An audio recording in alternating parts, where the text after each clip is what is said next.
Thank you very much for inviting me, and thank you very much for the very interesting comments that everybody's mentioned on the panel.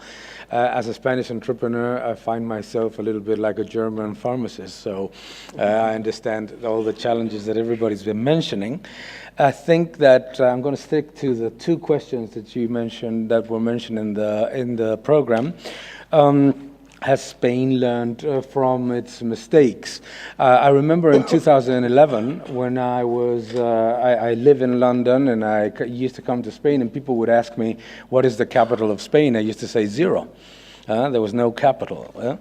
And the biggest problem that Spain had was precisely what we hear every day in mainstream economics to be the solution for the European Union. Spain is exactly the example of what we should not do.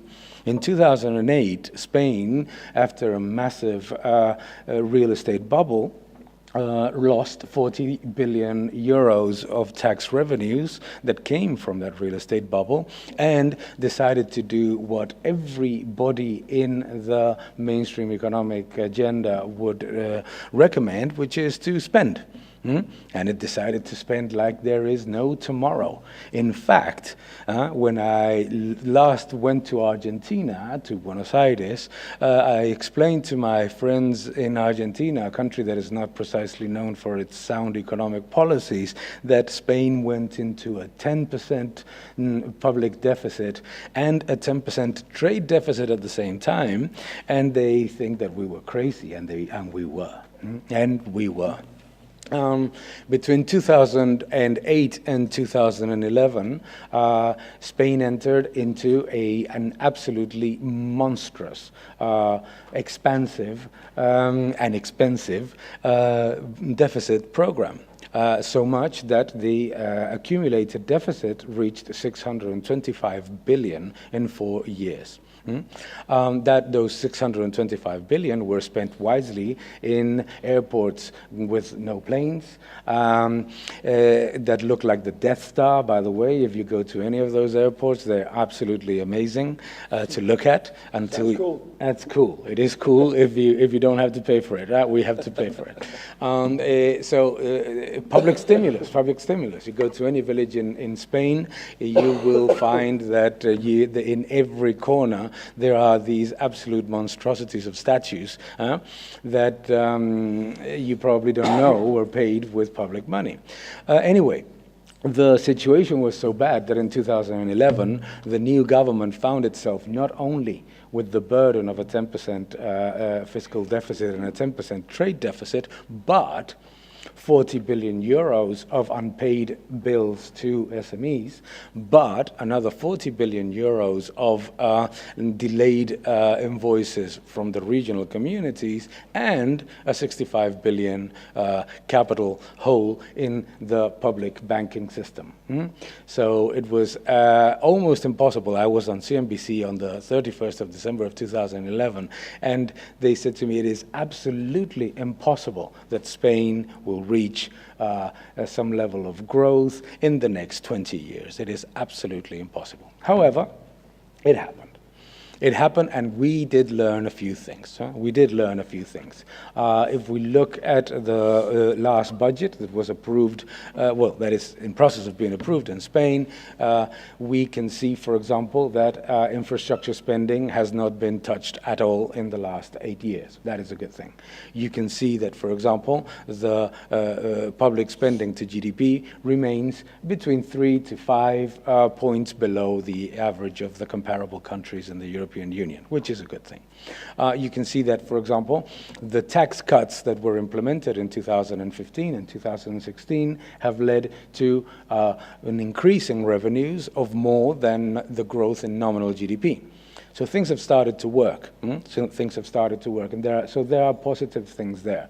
What are the negatives? The negatives are what most of my esteemed colleagues have mentioned here. The first one, obviously, is that we have a tremendous amount of bureaucracy.